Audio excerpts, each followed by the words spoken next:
All right, you guys, thank you so much and welcome back. This week we are talking about step 5. We're talking about reducing the number of people on probation and parole and sentencing fewer people to supervision and fixing probation and parole so that they don't unnecessarily put people back into the system. Today we have two awesome guests. We have a guest host, which is Shannon White. Shannon, introduce yourself. Hi, I'm Shannon. I'm the Deputy Director at Safety and Justice Oregon. Thanks for having me. And then we also have Vinny Schiraldi, and you're our first guest from outside of Oregon. So our viewers probably aren't familiar with you. Tell us a little bit about yourself and why you care about reducing the number of people on probation and parole. Great. Thank you so much for having me. For a lot of my career, I was in nonprofits. I founded the Center on Juvenile and Criminal Justice in California and the Justice Policy Institute in Washington, D.C., and both were dedicated to ending mass incarceration. I then became head of the juvenile justice system in Washington, D.C., and then commissioner of probation, and later commissioner of correction in New York City. So probation, I ran for 4 years. I had 30,000 people on probation in New York City. And, you know, it was a solidly mediocre department. And I felt that, you know, whatever the citizens of New York and the mayor thought they were getting from the department, they really weren't. They were just getting a lot of folks that were mailing it in. And it really made me an advocate for wanting to change the approach. Awesome. So Vinny, so you're a scholar, you've written about these issues, you're an advocate, you've worked in the system and led corrections departments. Can you talk a little bit more about how each aspect of your work has informed your perspective on, you know, I would say how we're getting to less is more with supervision and why that's important? Sure. You know, probation and parole started in the 1800s, and they were overtly meant to be helpful projects. Probation as an alternative up front when people were getting sentenced so that they could be under supervision in the community rather than getting locked up, and parole at the back end as a way to get people out earlier who, you know, played by the rules when they were locked up and got into programs. And, you know, by the time I entered the field in the 80s, the worm was already turning on that. The rehabilitative ethic was at least in theory strong up until the 70s. And then, you know, in the mid 70s, it was declared that rehabilitation was dead. And that had a particularly pernicious effect on probation and parole, because at least prisons had, you know, punishment and deterrence behind them. But probation and parole were only about rehabilitation, at least up to that point. And then they started to pivot and they started to mete out intermediate sanctions. They started to call themselves community corrections, put electronic monitors on people, and most importantly, started to ratchet up violations of probation, violations of parole, and revocations to incarceration. And so now this thing that was originally designed to help people has become a major feeder to incarceration in America. So it sounds like we've kind of taken what was maybe a positive concept and completely flipped it on its head. And instead of, you know, this being a way to help people get out of the system once they've been rehabilitated, it looks like it's turned in more of a way to kind of sweep people back into that system for even a longer amount of time, right? Yeah. So why? Oh, go ahead. One scholar called probation a delayed form of incarceration. And I think for many people, it's exactly that. Mm-hmm. Why is supervision actually a barrier to success for some people? Or why do excessive parole and probation sentences actually make our communities less safe? So what happened over time, as I said a little earlier, was that probation systems, parole systems, they lost the rehabilitative ethic as a justification for existing. And so they started to try to be like their big brother to prison. They wanted to tough up. And so they started adding a lot of conditions. You can't stay out late at night. You can't get a credit card. without asking me. You can't associate with somebody else with a criminal record. You can't smoke a joint. You can't drink a beer. And so, now the average number of conditions is 17, and the average number of special conditions is another 5 or 6. So you're talking about people who very often are kind of barely making it to begin with. And now they have to live by all these conditions. That's the people on probation. Then you got probation officers who are trying to do a good job, many of them, right? Some of them are mean, some of them are heroes, but most people are just kind of regular, right? And they're trying to do the job that they are hired to do. And then somebody misses an appointment and maybe they test dirty for marijuana. Now you got to make a decision.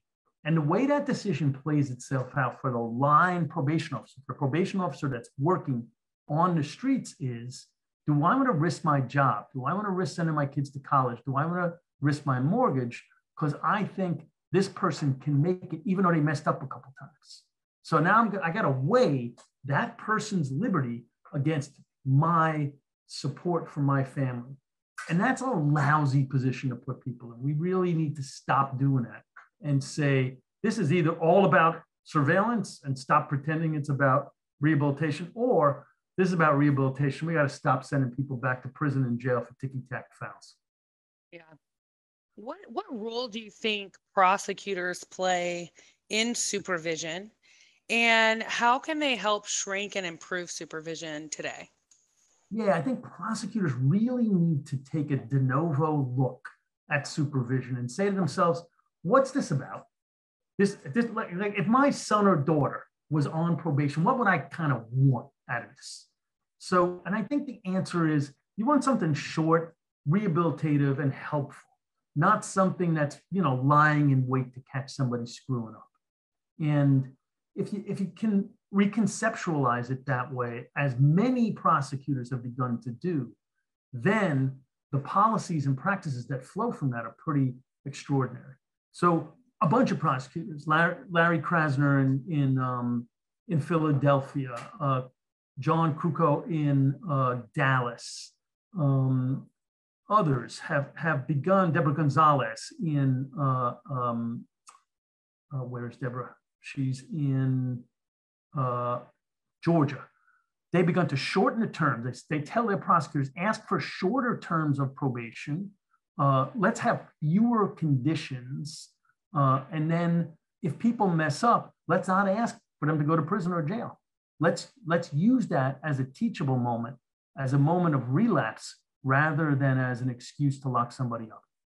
Yeah. And I'm glad you brought up like some examples of that, because that was actually my next question. And I'm stoked to look those folks up. Because I think so often we hear like politicians and law enforcement and other prosecutors and leaders here in Oregon talk about or claim to believe in responsible criminal justice reform. And then, it kind of just means like more specialty courts, more programs for people on supervision, more court mandated treatment. Why is more? And why is it not making our communities safer? I sometimes think the government can barely collect taxes and fill potholes.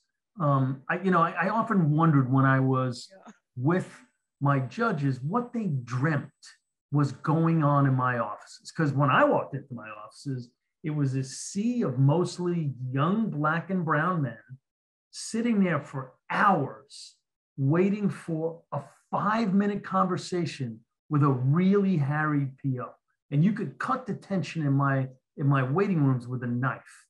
One of the things we did was we expanded the use of virtual meetings with probation officers. So you literally had to stick your hand in a machine that looked like an ATM. It would read your fingerprints, and you would answer the same stupid 5 questions that PO was going to ask you if you waited 2 hours. And then later we got it to be online, right? And those people, I get this, listen to this, those people had lower recidivism rates than the people that actually saw a PO. Now, I don't think that's because my POs made them worse. I think what it is that, first of all, it was disrupting their work. You're sitting in that office and it's your lunch hour, you're making a decision as to who you're going to piss off that day, your PO or your boss, right? But also, you're hanging around with a bunch of guys that are, conceivably breaking the law. And so you're sucking up a lot of bad ideas.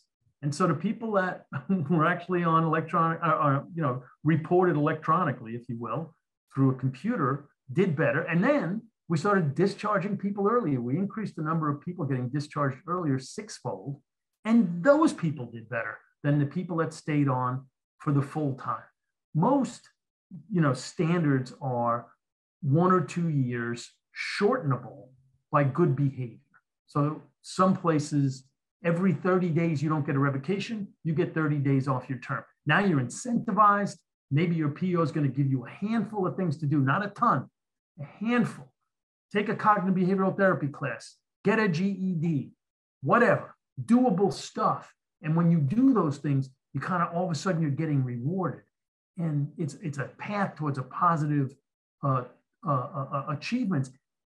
And if you can make that short and focused and then done, then you're good. If you tell a 19-year-old they got 4 years, 5 years probation, that's just too much for them to stare down.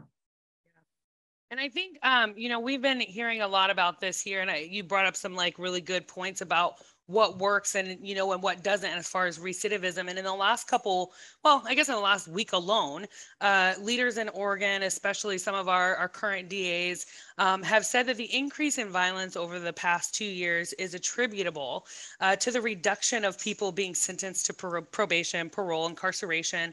Obviously, you disagree. Speak about that more. Sure.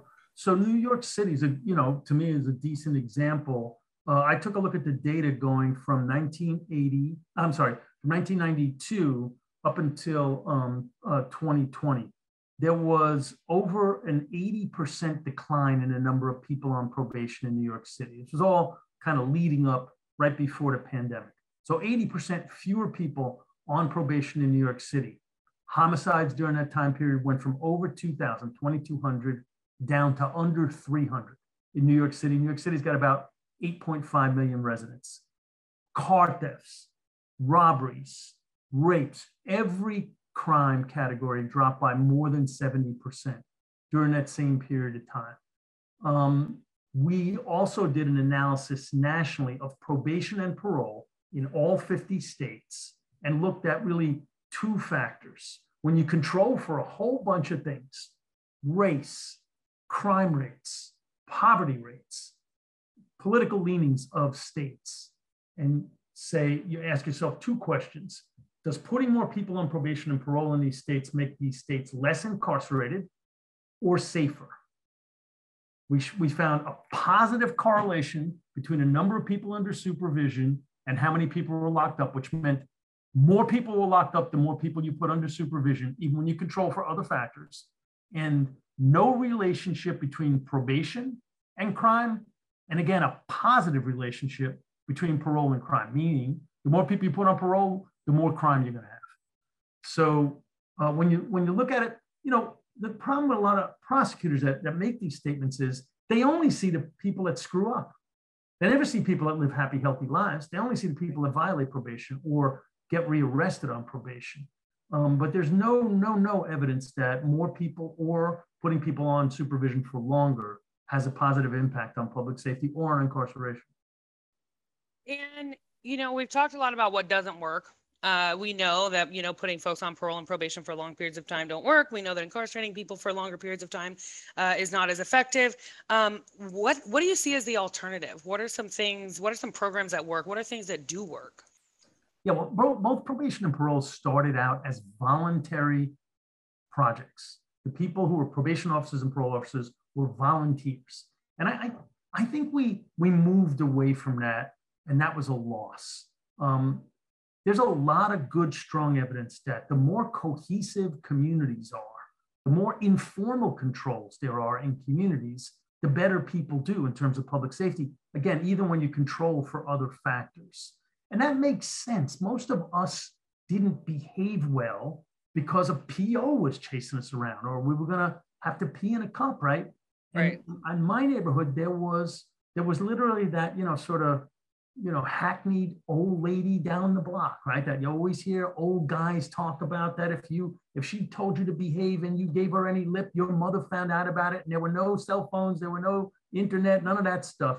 And that was, it's kind of a little bit of a roll your eyes story, but it's also true.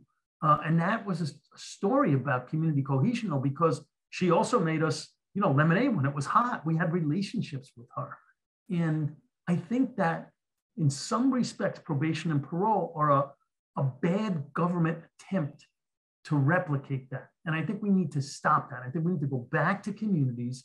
I think we need to say to them, this neighborhood here, 100 people went to and from jail from this neighborhood, and that cost $34 million last year. What would you do with $34 million if you had it? Because I bet the people in that neighborhood care a hell of a lot more about safety in that neighborhood than my POs who are driving in from the suburbs to make people come to their offices to meet with them. And I bet they'll come up with the kinds of ideas like they have in some places where in Oakland, for example, one of the things they're doing is a lot of older people who live in Oakland, their kids have moved away and they have all these empty bedrooms. And so people coming out of San Quentin can stay in those bedrooms like an Airbnb style approach. And the old folks cook dinners with them, they deal with them, they have relationships with them, and they have social services attached to them. In the Bronx, they started something called kinship reentry. It's kind of like kinship care in the child welfare system, where instead of paying some stranger at a halfway house to take your loved one coming out of prison because you got no more room for them, they'll give you that $500 a month. You can rent a bigger apartment, and now your son has a place to sleep instead of on the couch. Because most sons are not going to sleep on the couch very long. They're going to hit the streets. So, there's all sorts of creative things that communities will come up with. I think the violence interrupter stuff is beautiful. And I think those same violence interrupters, they can serve as navigators when people come out of prison or when people are on probation, to help them figure out a way to get out from under the criminal justice system and to go back to communities in a way that all of us want them to. Vinny, I love that your solutions don't have any jargon or program names. Like I feel like you're going to this thing of like, it's got to be local. It's got to be, created by the community for the community. And I, in some ways I hate to pivot from that, but I do. This, series is really about prosecutors. And so I wonder when we're thinking about prosecutors, like what are we looking for in prosecutors that are going to help us get to that vision? Prosecutors have an enormous amount of power. And then the administrative branch, be it a mayor or a governor, they have the money and the administrations, right? The probation departments, the this, the that, the health departments, the housing departments. The prosecutors and the judges get to spend that money, though, when they send people to prison. And so they really need to collaborate. They need to cut the deal and get in a room with each other and say, look, I'm willing to send fewer people to your jail, which costs X amount of crazy money a month, but I got to have some programs for these guys to go to. And otherwise, I'm going to send them to jail where they're not going to get much, but at least they're off the street. So if you can sit with me and we can figure out and sit with the communities and figure out how the communities could absorb their loved ones in a positive and sort of pro-social way, then I'll commit to sending more people instead of violating them on parole or violating them on probation. I'll send them back to their communities and they can prosper. Well, Vinny, I want to say thank you. I have learned a lot, and I actually would love to just have more and more conversations with you. It sounds like you're in the know. But we will be back next week with step 6. Again, we're going to continue this short series until we get through step 8. We thank you guys for joining us, and we'll see you again next week.